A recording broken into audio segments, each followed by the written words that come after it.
second month during the Deuteronomy. These are the words Moses shared with all the people of Israel while they were camped across the Jordan River in the desert. They were in the area called Arabah near Suf, between Paran, Tophel, Laban, Hazeroth, and Dizahab. It normally takes 11 days to travel from Horeb to Kadesh Barnea by way of Mount Seir. On the first day of the 11th month, during the 40th year after they left Egypt, Moses spoke to the Israelites. He told them everything the Lord had commanded him to say. This happened after they had defeated King Sihon of the Amorites, who lived in Heshbon, and King Og of Bashan, who lived in Ashtaroth at Edrei. While they were in Moab, east of the Jordan River, Moses began to explain God's law. He said, "The Lord our God spoke to us at Horeb and said, 'You've stayed long enough at this mountain. It's time to move on. Go to the hill country of the Amorites and to all the surrounding areas, the plains, the hills, the desert, and the coastline, as far as the Euphrates River. I'm giving you this land. Go in and take it, just as I promised your ancestors, Abraham, Isaac, and Jacob, and their descendants.' At that time I said to you, I can't take care of all of you by myself. The Lord has made your numbers grow so much that you're as many as the stars in the sky. May the Lord continue to bless you even more. But how can I handle all your problems, complaints, and disputes alone? Pick wise, experienced, and respected men from each tribe, and I will put them in charge of you." You agreed with this plan. So I chose leaders from your tribes and appointed them as commanders over groups of 1,000, 100, 50, and 10. I also appointed officials for each tribe. Then I told your judges, "Listen carefully to arguments between people. Be fair to everyone, whether they are Israelites or foreigners. Don't show favoritism. Treat small cases and big cases the same. Don't be afraid of anyone because justice comes from God. If a case is too hard, bring it to me and I'll handle it." Later the people came to Moses and said, "Let's send men ahead to explore the land and tell us what the land and cities are like." Moses said, "That sounded like a good idea, so I chose one man from each tribe, 12 in all. They went up into the hill country and came to the valley of Eshcol. They brought back some of the fruit and said, 'It's a good land that the Lord our God is giving us.' But Moses reminded them, 'Don't be afraid of the people there. The Lord your God is going ahead of you. He'll fight for you just like he did in Egypt and in the wilderness. You saw how the Lord cared for you like a father carries his son. He led you every step of the way until you got here. But even then, you didn't trust the Lord. He guided you with a cloud during the day and fire at night to show you where to camp. Then the Lord heard your complaints and became angry. He said, 'None of this evil generation will see the good land I promised, except for Caleb. He will see it, and I'll give the land to him and his children because he followed me completely.' Moses added, 'Because of you, the Lord was angry with me too. He told me that I wouldn't enter the land either. But Joshua, your helper, will lead you into it. Encourage him, because he will help Israel take possession of the land, and your children, the ones you thought would become victims. They will go in. They don't yet know good from bad, and I will give the land to them.' Then the Lord told them to turn back and head into the wilderness toward the Red Sea. After hearing this, the people said, 'We've sinned. We'll go and fight just as the Lord told us.' So they armed themselves and thought they could easily take the hill country. But the Lord told Moses, 'Tell them not to go. I'm not with them. If they try to fight, they'll lose.' Moses warned them, but they didn't listen. They disobeyed the Lord, went up the hill country anyway, and were attacked by the Amorites who lived there. The Amorites chased them like a swarm of bees and beat them down all the way to Hormah. When they returned, they cried to the Lord, but he didn't listen. So they stayed in Kadesh for a long time. Later they turned back and traveled toward the Red Sea, just as the Lord had instructed. They wandered around Mount Seir for many days. Then the Lord told Moses, "You've gone around this mountain long enough. Now head north. Tell the people you're about to pass through the land of your relatives, the descendants of Esau who live in Seir. They'll be afraid of you, so be careful. Don't fight them or take any of their land. I've given Mount Seir to Esau's family. You can buy food and water from them." The Lord your God has blessed you in all you've done. He has watched over you during these 40 years in the desert, and you haven't lacked anything." So they passed through the land of Esau's descendants and avoided the land of Moab. Then God said, "Get ready to cross the Arnon Valley. I've handed Sihon, the Amorite king of Heshbon, and his land over to you. Begin to take possession of it. I will make all the nations under heaven hear about you. They will be afraid and tremble when they hear what's coming." Moses sent messengers to King Sihon from the desert of Kedemoth. He offered peace, saying, "Let us pass through your land. We'll stay on the road and not turn off it. We'll buy food and water from you. We just want to pass through, like the descendants of Esau and the Moabites allowed us to do, until we cross the Jordan into the land the Lord our God is giving us." But King Sihon refused to let them pass. The Lord made him stubborn so that he could give Sihon and his land to the Israelites. Then the Lord said to me, "I've already started handing Sihon's land over to you. Begin taking it so that it will belong to you." Sihon and all his people came out to fight us at Jahaz, but the Lord our God helped us win. We defeated Sihon, his sons, and all his people. We captured all his towns at that time and destroyed every one of them, men, women, and children. We didn't leave anyone alive.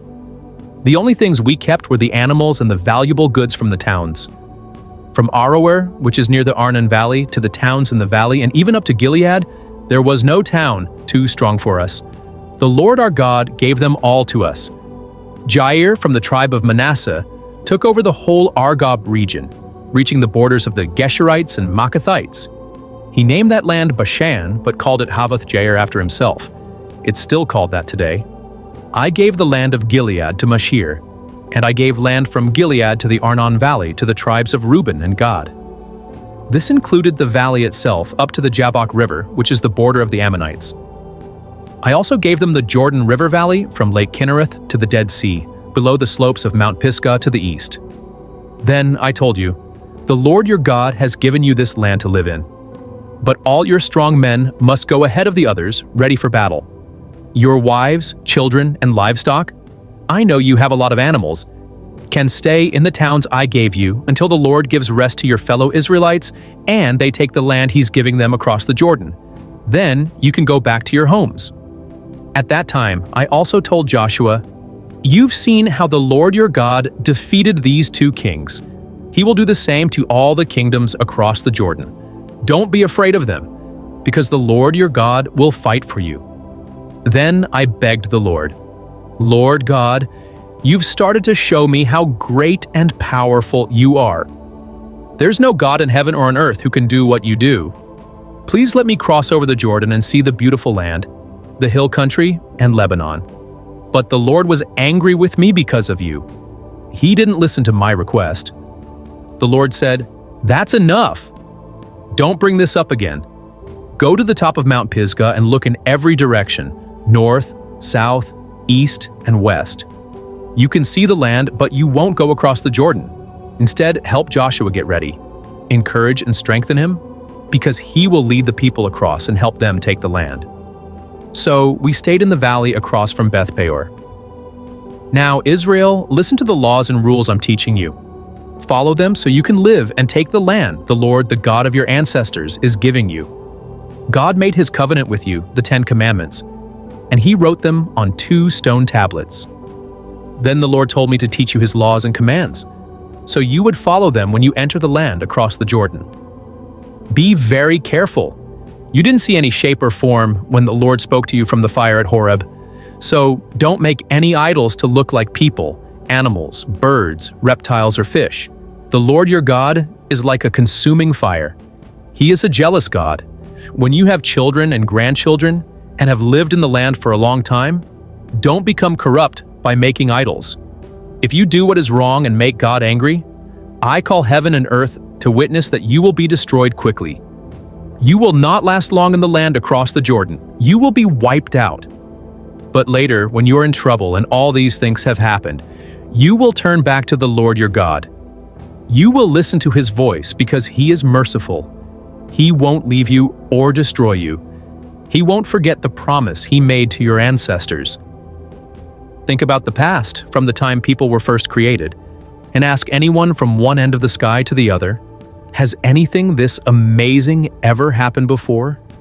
Has any nation ever heard the voice of God speaking from fire and survived like you have? Has any God ever tried to take a people out of another nation through miracles, signs, war, and power, like the Lord your God did for you in Egypt? You took the land of King Og of Bashan and King Sihon of the Amorites, both east of the Jordan. This land stretched from Aroer by the Arnon Valley to Mount Hermon, also called Mount Sion, and included the whole Jordan Valley all the way to the Dead Sea, below the slopes of Mount Pisgah. Moses gathered all the Israelites and said, "Listen, Israel, to the laws and commands I'm giving you today. Learn them and obey them. The Lord our God made a covenant with us at Horeb. He didn't make it just with our ancestors, but with us. Everyone here today, all of us who are still alive. The Lord spoke to you face to face from the fire on the mountain. At that time, I stood between you and the Lord to tell you his words, because you were afraid of the fire and didn't want to go up the mountain. And this is what God said, I am the Lord your God, the one who brought you out of Egypt, where you were slaves. You must not have any other gods besides me. You must not make any idols for yourself. Don't create anything that looks like something in the sky, on the earth, or in the sea. Don't bow down to them or worship them. I am the Lord your God, and I do not share my love with idols. If people reject me, their children, grandchildren, and great-grandchildren will suffer the results. But I will love and care for thousands who love me and follow my commands. Don't misuse the name of the Lord your God. The Lord won't ignore it if someone uses his name carelessly. Set aside the Sabbath day and keep it special, just as the Lord your God told you. You have 6 days to do your work, but the seventh day is a day of rest to honor the Lord. On that day, no one should work. You, your children, your workers, your animals, and even foreigners living in your town. Everyone should rest, just like you. Remember, you were once slaves in Egypt, and the Lord your God brought you out with great power. That's why he told you to keep the Sabbath day holy. God made the heavens, the earth, and the sea, and everything in them in 6 days, and then he rested. That's why he blessed the Sabbath and made it special. Respect your father and mother, just as the Lord your God commanded, so you can live a long and successful life in the land he is giving you. Do not murder. Do not commit adultery. Do not steal. Do not lie about your neighbor. Do not want what belongs to your neighbor, whether it's his wife, house, land, servants, animals, or anything else. These are the commands the Lord spoke to you from the fire on the mountain. He spoke in a loud voice from the darkness and clouds. He didn't add anything else. Then he wrote these commands on 2 stone tablets and gave them to me. When you heard God's voice from the darkness while the mountain was on fire, your leaders and elders came to me. You said, "The Lord our God has shown us how powerful and great he is. We've heard his voice from the fire and saw that a person can hear God and still live. But now why should we risk dying? This great fire might kill us. If we keep hearing the Lord's voice, we might die. Has anyone else ever heard the living God speak from fire like we have and survived? Please go near the Lord, listen to what he says, and then come back and tell us. We will listen and obey." The Lord heard what you said and told me, "I've heard what the people said, and they're right. If only their hearts would stay this way, fearing me and obeying my commands, then they and their children would be blessed forever. Tell them to go back to their tents, but you stay here with me. I'll give you all the commands, laws, and rules you must teach them. They must follow them in the land I'm giving them. So be very careful to do what the Lord your God commands. Don't turn away to the left or the right. Stay on the path the Lord has shown you so you may live long and well in the land you're going to possess. These are the commands, laws, and rules the Lord your God told me to teach you so that you would follow them in the land you're about to enter. You must respect the Lord your God and keep all his commands throughout your life. So must your children and grandchildren, so you can live a long life. Listen, Israel, be careful to obey these things so life will go well for you, and you will grow in number, just as the Lord, the God of your ancestors, promised. This is a land full of blessings, rich with milk and honey. Listen, Israel, the Lord our God is the only God. Love him with all your heart, with all your soul, and with all your strength. Keep these words in your heart. Teach them carefully to your children. Talk about them when you sit at home, when you walk down the road, when you go to bed, and when you get up. Tie them on your hands as a reminder. Wear them on your forehead. Write them on the doorposts of your house and on your gates. When the Lord your God brings you into the land he promised to your ancestors, Abraham, Isaac, and Jacob, you will find large, beautiful cities you didn't build, houses full of good things you didn't provide, wells you didn't dig, and vineyards and olive trees you didn't plant. When you've eaten and are full, don't forget the Lord who brought you out of slavery in Egypt. When the Lord your God brings you into the land, he will drive out many powerful nations before you: Hittites, Girgashites, Amorites, Canaanites, Perizzites, Hivites, and Jebusites. These nations are stronger than you, but the Lord will hand them over. When you defeat them, you must completely destroy them. Don't make peace with them or show them mercy. Don't marry their people. Don't let your children marry them either, because they will turn your children away from God to serve other gods. Then the Lord's anger will burn against you, and he will destroy you quickly. This is what you must do to them: break down their altars, smash their stone pillars, cut down their sacred poles, and burn their idols. You are a special people to the Lord your God. He chose you to be his own from all the nations on earth. He didn't choose you because you were a large group. You were actually the smallest. If you listen carefully to these rules and follow them, the Lord your God will stay faithful to the promise he made to your ancestors. He will love you, bless you, and help you grow in number. He'll bless your children, your farmland, your grain, your wine, your oil, and your animals. In the land he promised to give your ancestors, you'll have everything you need. You will be more blessed than any other nation. None of your people or animals will be unable to have children. The Lord will protect you from all sickness. He won't bring on you the terrible diseases you saw in Egypt. Instead, those will fall on the people who hate you. You must completely destroy all the people the Lord your God gives to you. Don't feel sorry for them, and don't worship their gods. Doing that would trap you.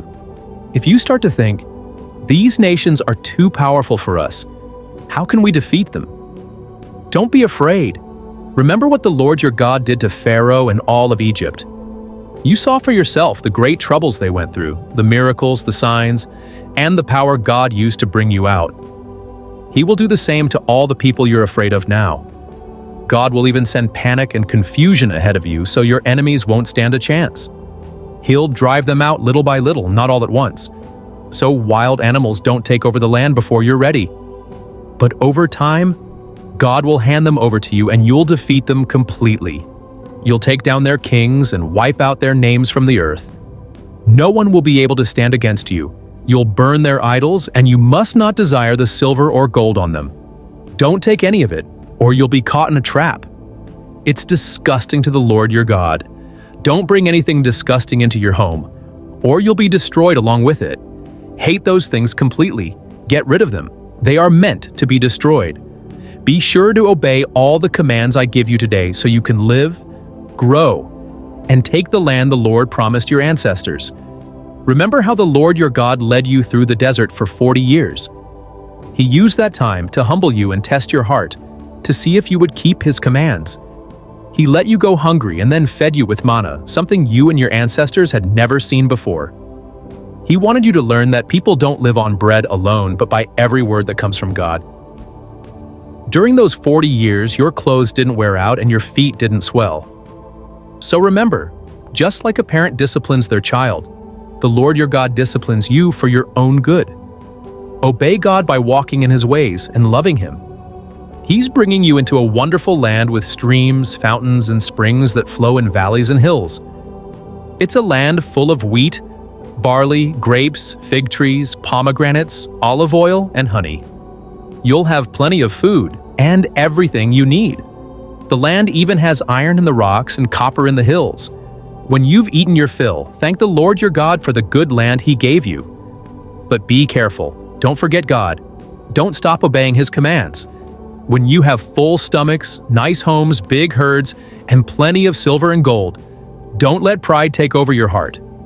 Don't forget that it was the Lord who brought you out of slavery in Egypt. He led you through a dangerous desert with snakes and scorpions and no water. He gave you water from a rock and fed you manna so you would stay humble and learn to trust Him. Everything He did was to prepare you for good things ahead. So don't say to yourself, "I did all this on my own." Remember that it's the Lord your God who gives you the power to succeed. He does this to keep the promise He made to your ancestors. But if you ever forget the Lord your God and start serving other gods, I warn you now, you will be destroyed. Just like the nations God is removing before you, you too will perish if you don't listen to His voice. Listen, Israel. Today, you're about to cross the Jordan River and take over land from nations more powerful than you. Their cities are huge and well protected. The people are tall and strong, descendants of the Anakim. You've heard people say, "Who can stand against them?" But know this: the Lord your God will go ahead of you like a blazing fire. He'll defeat and crush them so you can take their land quickly, just as He promised. But don't think, "God gave me this land because I'm so good." No, it's not because of your goodness. It's because those nations were so wicked that God is removing them.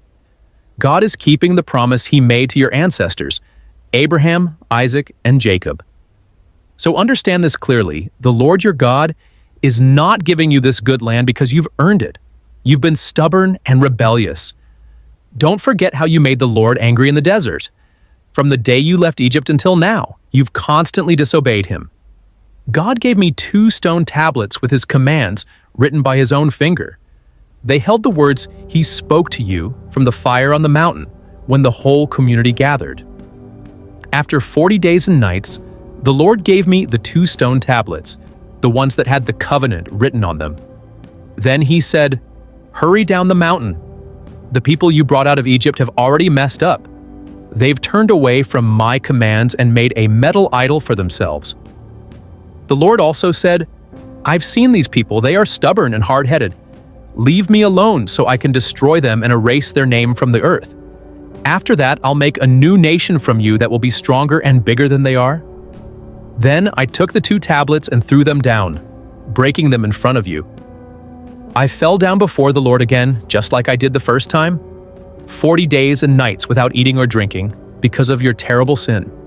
You did what was evil in God's eyes and made Him very angry. I was truly afraid that He was going to destroy you, but He listened to me again. God was also furious with Aaron and was ready to destroy him too, but I prayed for him. Then I took the golden calf you had made and burned it. I smashed it into pieces and ground it into dust. Then I threw the dust into the stream that flowed down from the mountain. You also made God angry at places like Taberah, Massa, and Kibroth Hattava. And when He told you to go take the land from Kadesh Barnea, you refused. You didn't believe Him or obey His command. I prayed, saying, "Lord, remember your servants Abraham, Isaac, and Jacob." Don't focus on the stubbornness and sin of these people. If you destroy them, the nations around will say, "The Lord couldn't bring them into the land He promised," or maybe He hated them. That's why He took them out of Egypt, to kill them in the wilderness. But these people belong to you. You brought them out with your great power and strong arm. At that time, the Lord said to me, "Cut 2 new stone tablets like the first ones, and build a wooden chest. Then come back up the mountain. I'll write the same words on these tablets that were on the first ones you broke, and you'll place them in the chest." So I made a wooden chest and cut 2 stone tablets just like before. I climbed the mountain with the tablets in my hands. God wrote the same words on them, the 10 Commandments. He spoke to you from the fire when we gathered at the mountain. Then He gave them to me, and I came back down and placed them in the chest I had made. They're still there, just as the Lord told me. Later we traveled from Beeroth Benejakan to Mosera. That's where Aaron died and was buried. His son Eleazar became the priest in his place. From there we went to Gudgoda and then to Jotbatha, a land with streams of water. Around that time, God set apart the tribe of Levi to carry the chest of the covenant, serve Him, and speak blessings in His name. That's why the Levites don't get a share of land like the other tribes. The Lord is their inheritance, just as he said. I stayed on the mountain another 40 days and nights, and God listened to me again. He chose not to destroy you. Then he said, "Go lead the people, and they will enter and take the land I promised their ancestors." Now, Israel, what does the Lord your God ask of you? Only this: to respect him, follow his ways, love him, and serve him with all your heart and soul. Obey his commands and rules that I'm giving you today. They're for your own good. Remember, everything belongs to the Lord, heaven, earth, and all that's in them. But he chose to love your ancestors and their children, you. Out of all the people on earth, he picked you to be his. So love the Lord your God and always keep his commands, rules, and laws. I'm not talking to your children who didn't see or experience what you did. I'm talking to you. You saw God's power with your own eyes. You saw what he did to Pharaoh in Egypt, to their army and chariots when he drowned them in the Red Sea while they chased you. You saw how he destroyed them completely. You saw what he did in the wilderness until you got here. You remember how he punished Dathan and Abiram, sons of Eliab from the tribe of Reuben. The ground opened up and swallowed them, their families, their tents, everything. You witnessed all of it. So follow every command I'm giving you today. Be strong, multiply, take over the land across the Jordan. Live long in the land the Lord promised your ancestors, a land flowing with milk and honey. This land isn't like Egypt, where you had to water your crops by hand like a garden. The land you're going to has hills and valleys that get water from the rain God sends. The Lord your God takes care of it. His eyes are on it all year long, from the first day to the last. If you truly obey my commands, to love the Lord your God and serve him with all your heart and soul, then great things will follow. So commit these words to heart, keep them close, tie them to your hands and wear them on your forehead as reminders. Do this so you and your children can live long in the land the Lord promised to your ancestors, just like the heavens stretch above the earth. Today, I'm giving you a choice, a blessing or a curse. You'll be blessed if you listen to the Lord's commands. But if you ignore them and follow other gods you don't know, you'll be cursed. When God brings you into the land, you'll announce the blessing from Mount Gerizim and the curse from Mount Ebal. These mountains are west of the Jordan, in the land of the Canaanites near Gilgal, beside the oaks of Moreh. You're about to cross the Jordan to take the land the Lord your God is giving you. Once you're living there, be sure to follow all the commands and rules I'm giving you today. These are the rules and laws you must carefully follow in the land that the Lord, the God of your ancestors, is giving you to live in for as long as you're on earth. You must completely destroy all the places where the people before you worshipped their gods, on mountaintops, hills, and under green trees. Tear down their altars, smash their stone pillars, burn their wooden idols, and cut down their carved images. Erase any sign of their names from those places. Don't treat the Lord your God this way. Instead, go to the place the Lord your God will choose from. Among your tribes to place his name, that's where you must go. At the place God chooses, bring everything he commands. Your burnt offerings, your sacrifices, your tithes, your offerings, and the special gifts you promised to give. Celebrate there in God's presence, along with your children, your servants, and the Levites who live among you, since they don't have land or property like the other tribes. You must eat and enjoy these offerings in the place the Lord chooses. You, your family, and the Levites. Be joyful in everything you do, and don't forget to take care of the Levites for as long as you live in the land. You can eat animals like gazelles and deer, whether you're clean or unclean, but don't eat the blood, so things will go well for you and your children. Do what pleases the Lord. Bring your holy gifts and promised offerings to the place the Lord selects. Never treat the Lord your God the way the other nations treated their gods. They did terrible things. God hates what they did. Some of them even burned their sons and daughters as sacrifices.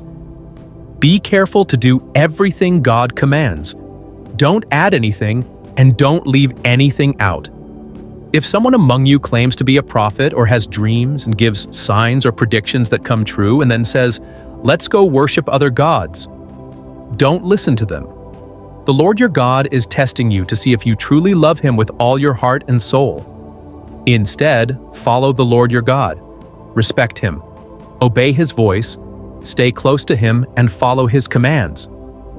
Anyone who tries to lead you away from God must be punished because they encouraged rebellion against the Lord, who brought you out of slavery. Remove that evil from among you. If someone close to you, your brother, your son, your daughter, your beloved spouse, or your closest friend, secretly tries to convince you to worship other gods, don't agree or listen. Don't feel sorry for them, protect them, or hide them. You must bring them to justice. Your hand should be the first to act, followed by the rest of the people. They must be stoned to death for trying to pull you away from the Lord who saved you. When everyone in Israel hears about it, they'll be afraid and won't do anything like it again. If you hear that some wicked people have tried to turn an entire city away from the Lord by saying, "Let's worship other gods," then you must investigate carefully. If it's true, the city and everything in it, even the animals, must be completely destroyed. Obey God's voice and keep all His commands. Do what is right in His eyes. You are children of the Lord your God. Don't cut yourselves or shave your heads when someone dies. You belong to God.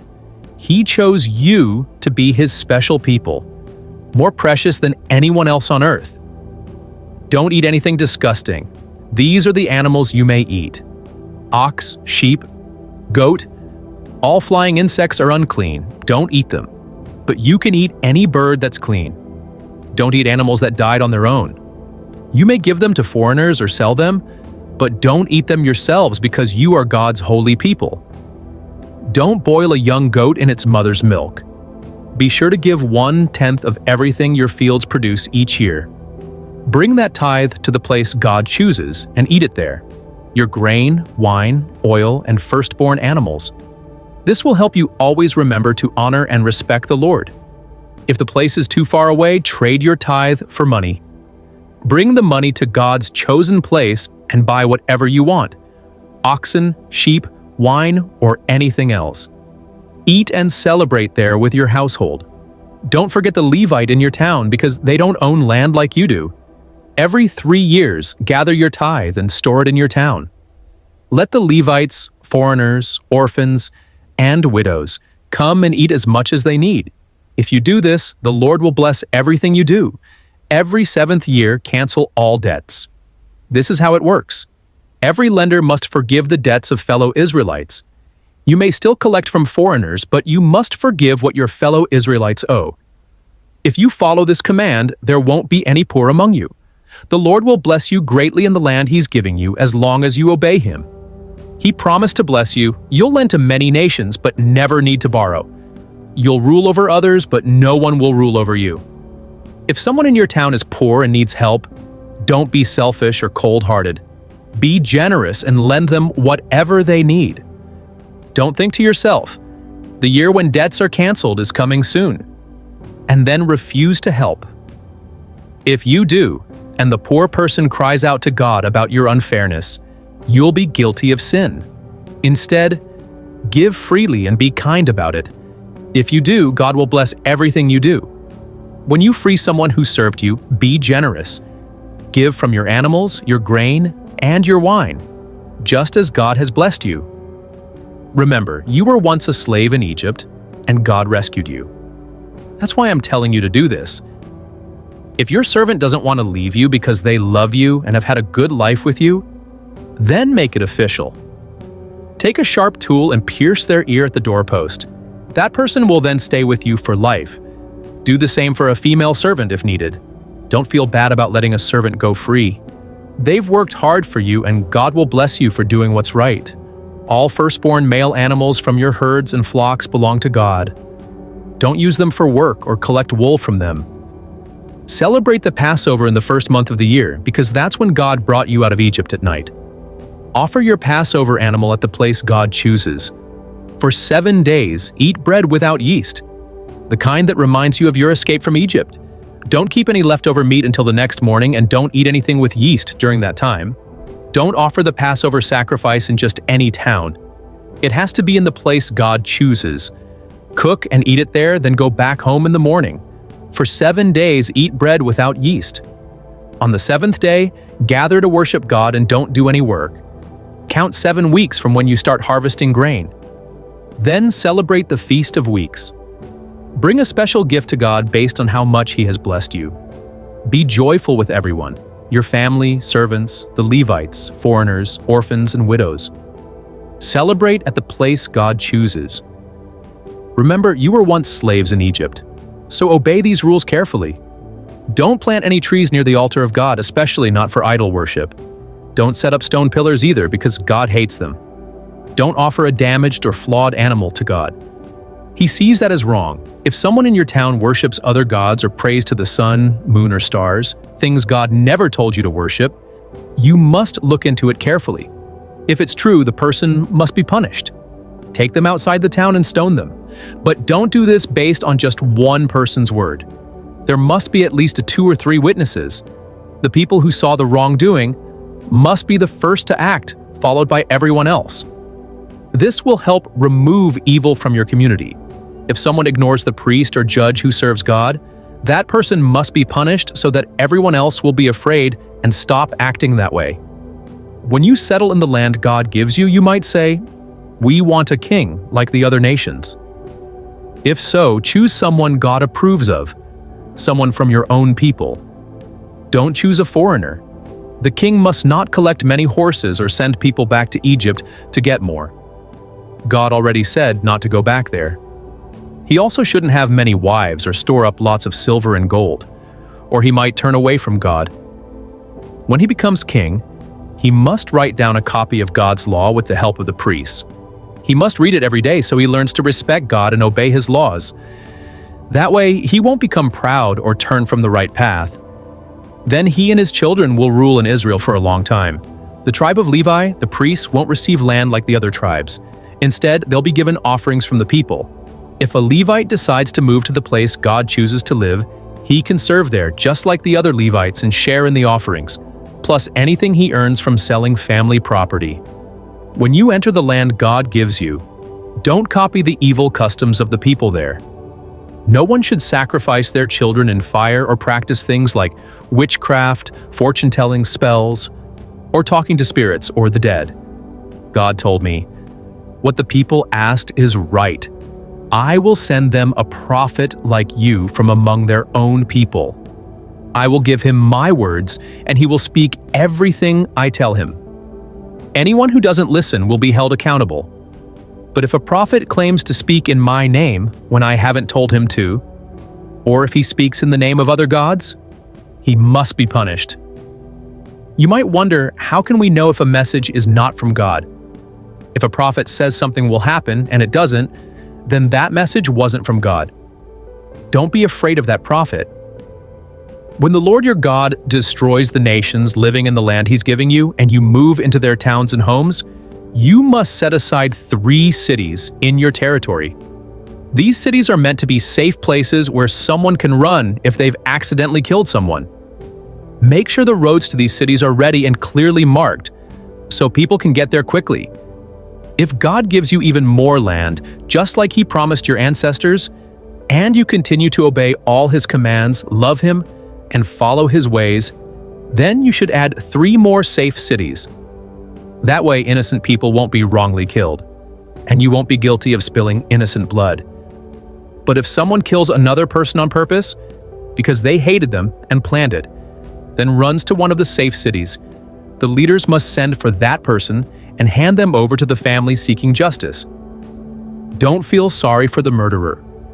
Remove this guilt from your community so things will go well for you. Never move your neighbor's property boundary. Those markers were put in place by earlier generations as part of the land God gave you. If someone is accused of doing something wrong, 1 witness isn't enough. It must be confirmed by 2 or 3 witnesses. If someone falsely accuses another person of a crime, both people must go to court before the priests and judges. The judges will investigate the matter. If the accuser is lying, then they will be punished with the same penalty they wanted for the other person. This will help stop evil in your community. Everyone will hear about it and be too afraid to do the same. Don't go easy on them.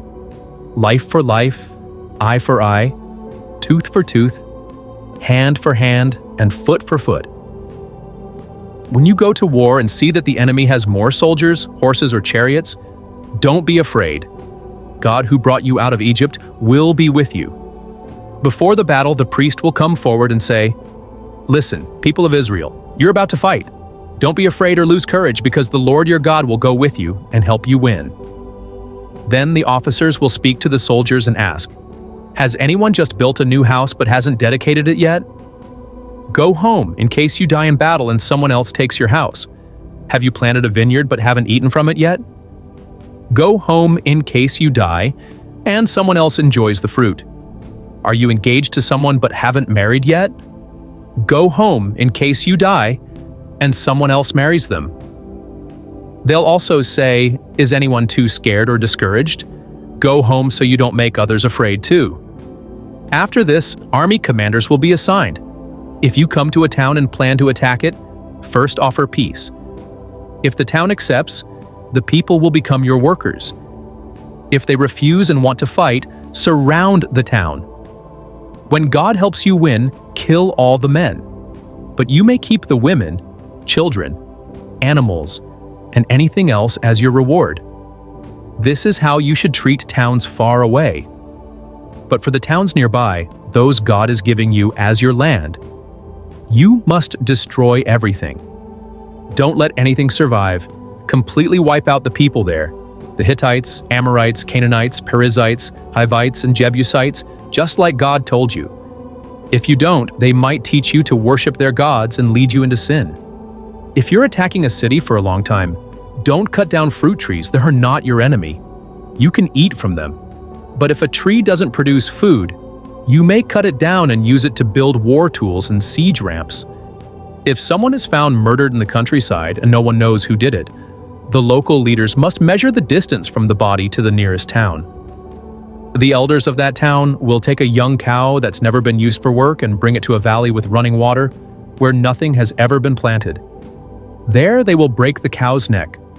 The priests will come forward, since God chose them to serve and to settle disputes, and the town elders will wash their hands over the cow and say, "We didn't kill this person and we didn't see what happened. Lord, forgive your people. Don't let us be blamed for killing someone innocent." If this is done, the guilt will be removed and your community will be forgiven. When you win a battle and bring home captives, if you see a beautiful woman among them and want to marry her, you must first bring her to your home. She must shave her head, trim her nails, and take off her old clothes. She will mourn for her parents for a month. After that, you can marry her. If a man has two wives, one he loves and one he doesn't, and both have sons, he cannot treat the loved wife's son as the firstborn if the real firstborn is the son of the wife he doesn't love. The true firstborn has the right to a double share of the inheritance. If someone commits a crime so serious that they are put to death and their body is hung on a tree, don't leave it there overnight. Be sure to bury the body the same day. Anyone hung like that is under God's curse. Don't bring shame to the land God is giving you. If you see your neighbor's animal wandering off, don't ignore it. Take it back. If you don't know who it belongs to, keep it safe until they come looking for it. Do the same for anything your neighbor loses. Don't pretend you didn't see it. If you see their donkey or ox fallen on the road, don't walk past. Help them lift it up. A woman must not dress like a man, and a man must not wear women's clothing. God finds this wrong. If you find a bird's nest with chicks or eggs and the mother bird is sitting on them, don't take the mother. Let her go, but you may take the young. This will be good for you and help you live a long life. When building a house, put a guardrail around the roof so no one falls off and gets hurt. Don't plant two kinds of seeds in your vineyard. If you do, you'll lose everything from that crop. Make tassels on the corners of the cloak you wear as a reminder of God's commandments. If a man marries a woman and then claims she wasn't a virgin, saying, "I married her, but found no proof she was pure," the woman's parents must bring evidence to the town leaders at the gate. Her father will say, "I gave my daughter to this man as his wife, but now he has rejected her and accused her unfairly. He says she wasn't a virgin, but here is the proof." Then they'll show the evidence to the town leaders. The leaders will punish the man. He'll be fined 100 silver coins, which will be given to the woman's father because the man lied and insulted an innocent woman from Israel. The woman must stay his wife, and he can never divorce her. But if it turns out the accusation is true and there is no proof of her virginity, the woman will be brought to her father's doorstep and stoned to death by the people of the town. This is because she acted shamefully while living in her father's house. This punishment is meant to remove evil from the community. God did not listen to Balaam's curse. Instead, he turned it into a blessing for you because he loves you. You must not seek good fortune or help for the people who wanted to harm you. Don't look down on the Edomites, they are your relatives. And don't hate the Egyptians because you once lived in their land as foreigners. If someone becomes unclean during the night, they must go outside the camp and stay there until evening. After washing at sunset, they can return. Set up a place outside your camp where people can relieve themselves. Carry a small shovel to dig a hole and cover it afterward. The Lord walks among you to protect you, so your camp must stay clean. Don't let anything shameful be seen, or he may turn away. If a runaway slave comes to you, don't send them back. Let them stay in your land wherever they feel safe, and don't mistreat them. No Israelite, man or woman, should become a temple prostitute. Don't bring money earned from prostitution into the house of the Lord as an offering because it's disgusting to him. Don't charge interest when lending money, food, or anything else to another Israelite. You may charge interest to a foreigner, but not to someone from your own people. If you follow this, God will bless all your work in the land he's giving you. If you make a promise to God, don't delay fulfilling it. He expects you to keep your word, and if you don't, it will count as sin. But if you choose not to make a vow, that's okay too. Just make sure you do whatever you promise. If you're in your neighbor's vineyard, you can eat as many grapes as you want, but you can't take any away with you. If you walk through their grain field, you can pick some heads of grain by hand, but don't use a tool to harvest it. If a man marries a woman, but then decides he doesn't like her because he finds something wrong, he can write her a divorce letter, give it to her, and send her away. If she then marries someone else and that second husband either divorces her or dies, the first husband can't take her back. That would be wrong in God's eyes and would bring guilt on the land. If a man is recently married, he doesn't have to serve in the army or take on other responsibilities for a year. He should stay home and enjoy life with his new wife. Don't take a pair of grinding stones or even just the top one as a loan guarantee. That would be like taking away someone's ability to live. If someone is caught kidnapping a fellow Israelite to sell them or make them a slave, that person must be put to death. This kind of evil must be removed. Be careful to follow the rules the priests give about skin diseases, like leprosy. Remember what God did to Miriam on the way out of Egypt. If you loan something to your neighbor, don't go into their house to collect the item they promised as a guarantee. Wait outside and let them bring it out to you. If they're poor and gave you something like a cloak, return it before nightfall so they can sleep in it. They'll be grateful and God will see it as a good deed. Don't take advantage of poor workers, whether they're Israelites or foreigners. Pay them every day before sunset. They depend on their wages, and if you don't pay, they might cry out to God, and it will be considered your sin. Parents should not be punished for their children's crimes, and children shouldn't be punished for their parents. Each person is responsible for their own actions. Be fair to foreigners and orphans. Don't take a widow's clothing as a loan. Remember, you were once slaves in Egypt, and God rescued you. That's why you must treat others fairly. If you're harvesting and forget a bundle of grain in the field, don't go back for it. Leave it for the foreigner, orphan, and widow. The same goes for your olive trees and grapevines. Don't go over them a second time. Leave what's left for those in need. Remember, you were once slaves in Egypt. That's why you should do this. If people take a dispute to court, the judges will decide who's right and who's wrong. If someone is guilty and deserves to be whipped, the judge will make them lie down and be beaten in public with a number of lashes that fits the offense, but no more than 40 so they're not humiliated too much. Don't stop an ox from eating while it works to grind grain. If two brothers live together and one dies without having a son, his widow shouldn't marry a stranger. Her husband's brother should marry her and have a child in his brother's name. So his family line continues. If the brother refuses to marry her, the woman should go to the town leaders and tell them. If he still says no after they talk to him, she will remove his sandal in public and spit in his face.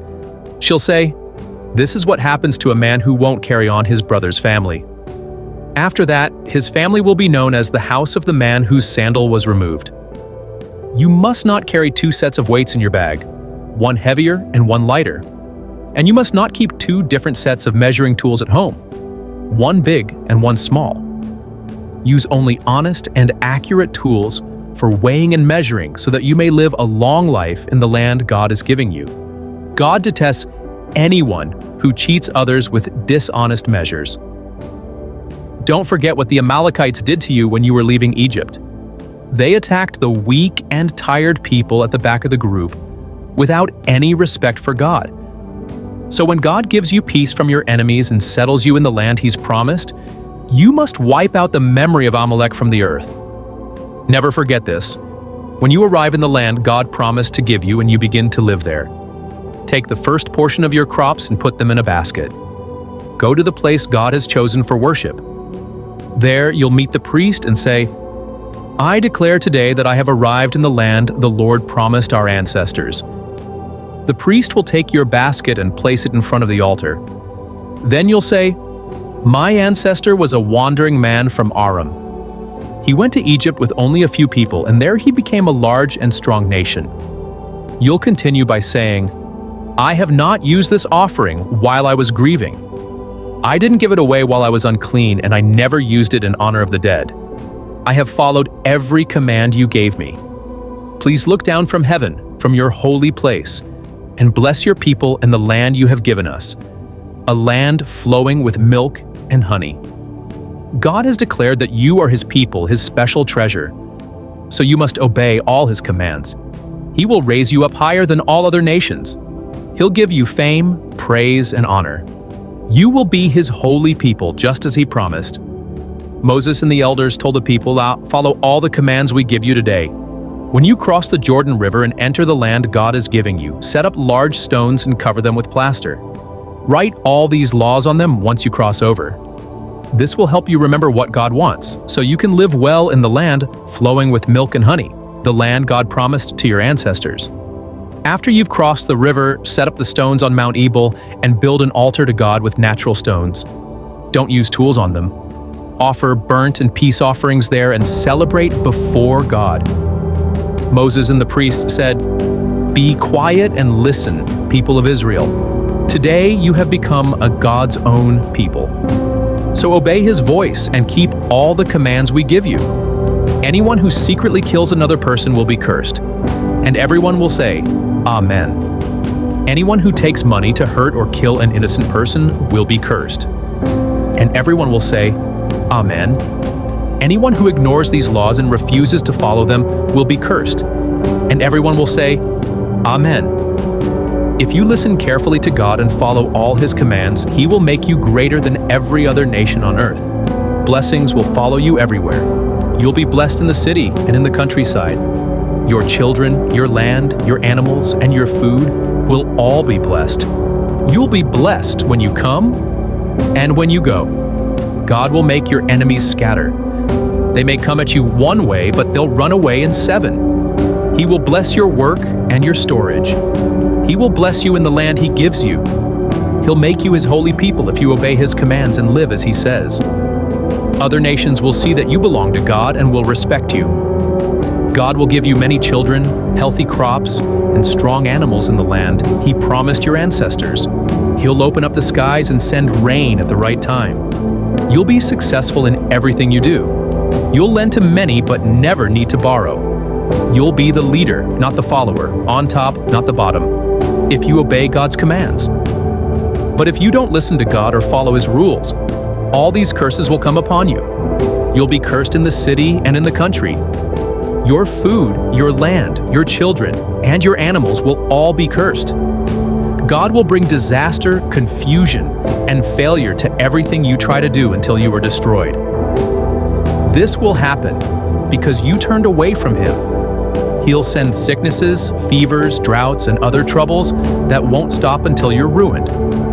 The sky will seem like bronze above you, and the ground will feel like iron. Instead of rain, dust and sand will fall until you're wiped out. God will let your enemies defeat you.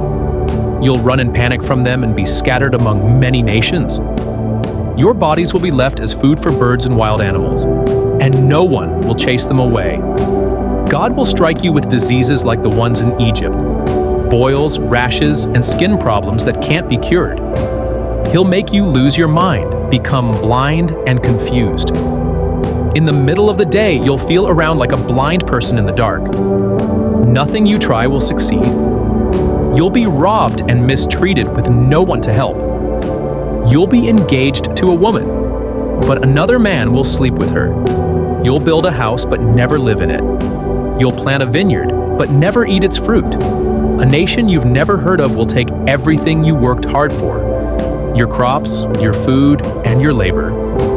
You'll be treated badly and crushed until it drives you crazy just to see it happen. God will strike your legs and knees with painful sores that won't heal. These wounds will cover your whole body from head to toe. God will send you and your chosen king to live in a foreign country neither you nor your ancestors knew. There, you'll be forced to worship gods made of wood and stone. The foreigners living among you will rise higher and higher while you sink lower and lower. They will lend to you, but you won't lend to them. They will be in charge and you'll be at the bottom. All of these curses will catch up with you and stay with you until you are completely destroyed. This will happen because you didn't listen to God or obey His commands. These warnings will be a lasting sign for you and your descendants.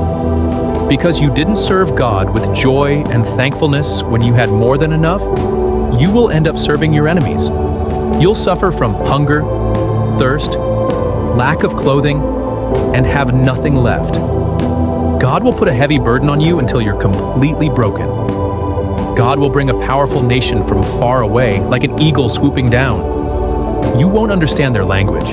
They will be fierce, show no mercy to the old or kindness to the young. They'll take your food, your animals, and your crops until nothing is left. They will surround your cities and break down the walls you trusted to protect you. No town will be safe, even though God gave you that land. If you don't carefully follow everything written in this law, and if you don't respect the name of God, He will send harsh plagues on you and your descendants, plagues that last a long time, and sicknesses that won't go away. He'll bring back the diseases from Egypt that you feared, and they'll cling to you. Even diseases not written in this law will come upon you until you're gone. Though you were once as many as the stars in the sky, only a few of you will remain because you didn't listen to God. Every morning you'll wish it were night, and every evening you'll wish it were morning. Fear and sadness will fill your heart because of everything you see happening around you. God will take you back to Egypt in ships, even though He once said you would never return there. When you get there, you'll try to sell yourselves as slaves, but no one will buy you. Moses gathered everyone and said, "You saw with your own eyes what God did in Egypt to Pharaoh and all his people. You saw the signs, the plagues, and the great miracles. But even now, God hasn't fully opened your eyes, ears, or hearts to understand. I've led you for 40 years in the desert. Your clothes didn't wear out, and your sandals never fell apart. You didn't eat normal bread or drink wine, so you would learn to trust that I am your God. So carefully follow this agreement with God, and you'll succeed in everything you do. Today, all of you, leaders, elders, families, children, foreigners, and workers, are standing before God. He is making a promise with you today. He's making you His people, and He will be your God, just like He promised Abraham, Isaac, and Jacob. But this promise isn't only for those here today. It's also for future generations. You know how we lived in Egypt and passed through many other nations. You saw their terrible practices and their false gods made from wood, stone, silver, and gold. Make sure no one among you, no man, woman, family, or tribe, turns away from God to follow these false gods. That kind of choice brings pain and bitterness. If someone hears these warnings and says to themselves, "I'll be fine even if I go my own way," that person will bring harm to everyone around them. God will not forgive them. Instead, His anger will burn against them, and every curse in this book will fall on them. Their name will be erased from history. God will single them out for disaster and bring on them all the punishments written in this law. Future generations and people from far-off lands will see the destruction of the land, nothing growing, only salt and ashes. It will be like what happened to Sodom, Gomorrah, Admah, and Zeboim, when God destroyed them in his anger. The people will ask, "Why did God do this? Why is he so angry?" And the answer will be, because they turned away from the agreement with God, the one who brought them out of Egypt. They started worshiping other gods they never knew, and that God never gave to them. So he brought every curse written in this book and threw them out of the land in his anger. Now they live in a foreign land. But if you return to God with all your heart, he will bring you back from captivity. He will have compassion on you, no matter how far you've been scattered. He will gather you again. He'll bring you back to the land your ancestors had, and you will live there. He'll bless you and make you grow even more than before. God will change your heart and the hearts of your children so you can love him completely and live. He will put all the curses on your enemies instead. You will again listen to his voice and follow all his commands. Then he will bless everything you do, your children, your crops, your animals.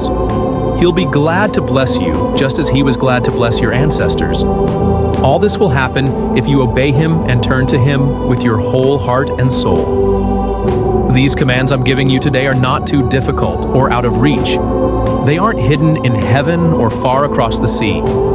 You don't need someone to go get them for you. They're already in your heart and mind, so you can follow them.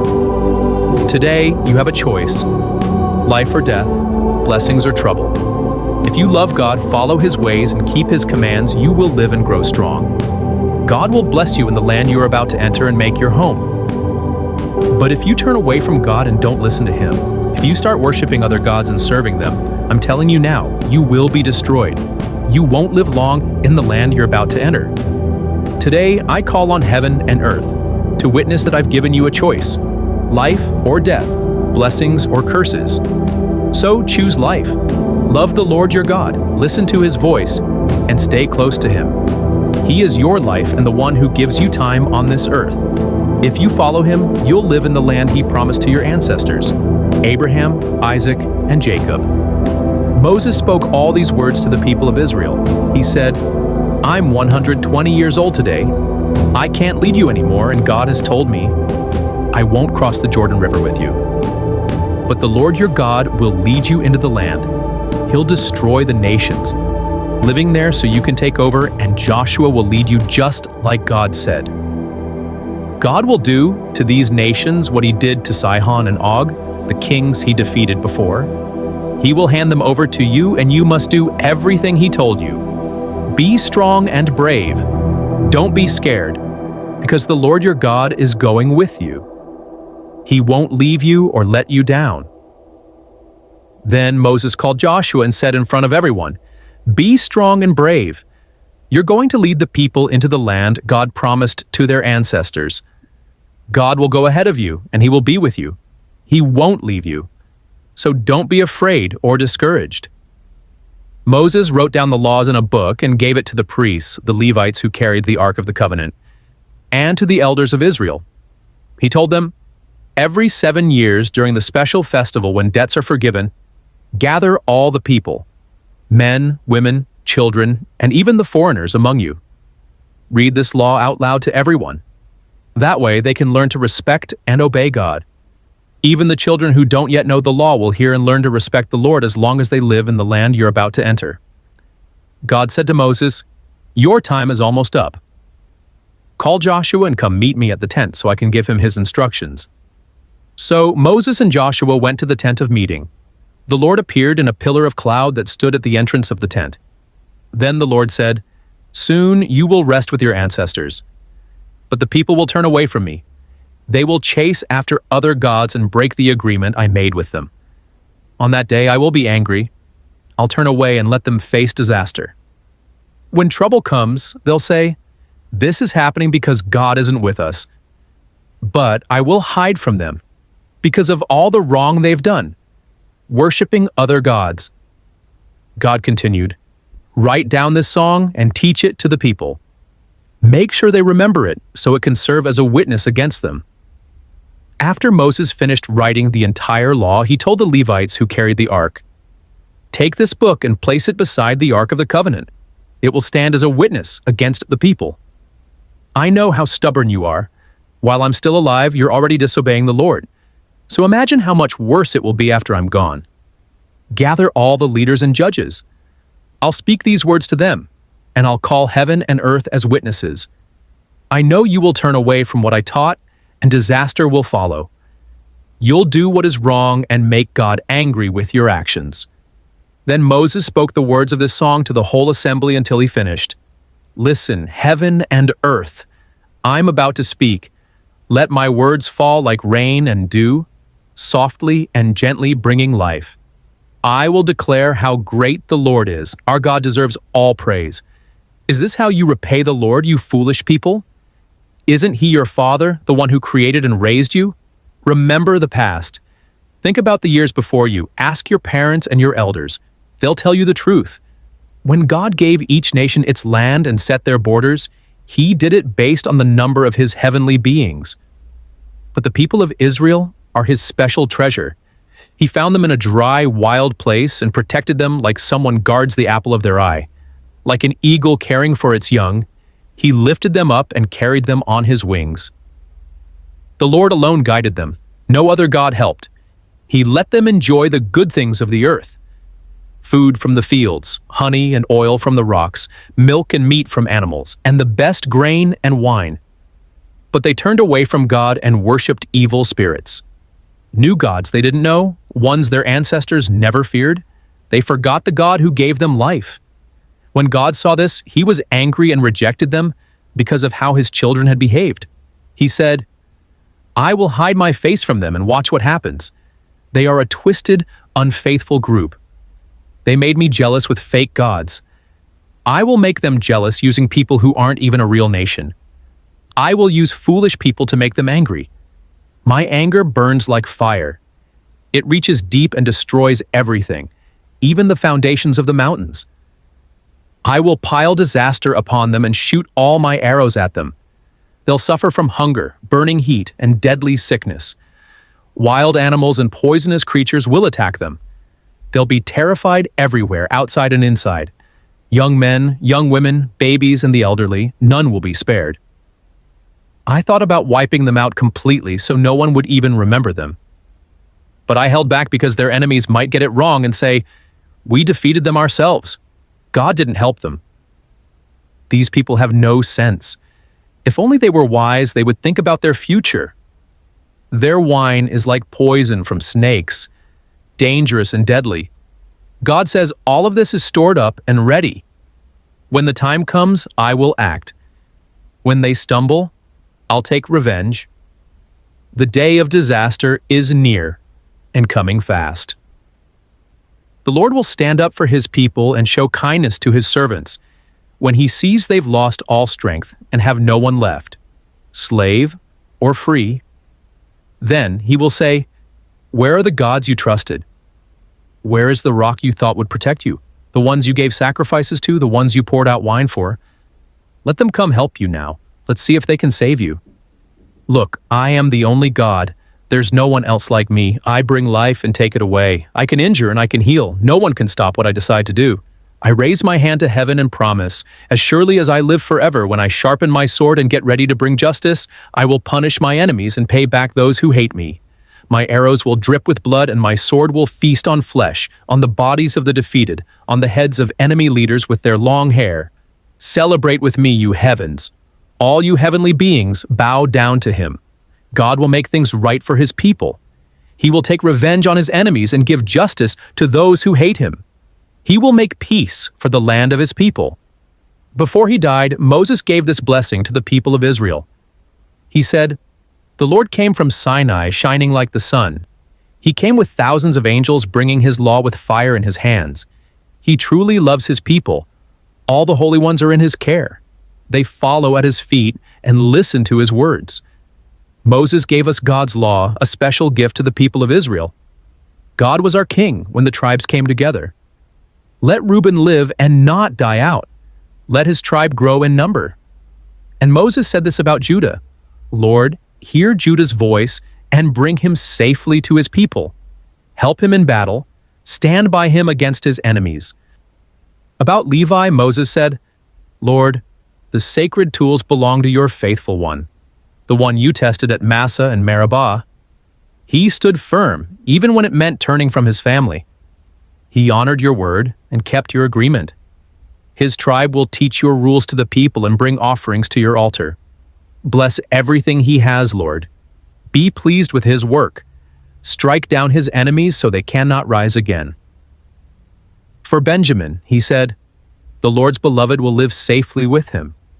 The Lord will protect him all day and carry him close, like resting between his shoulders.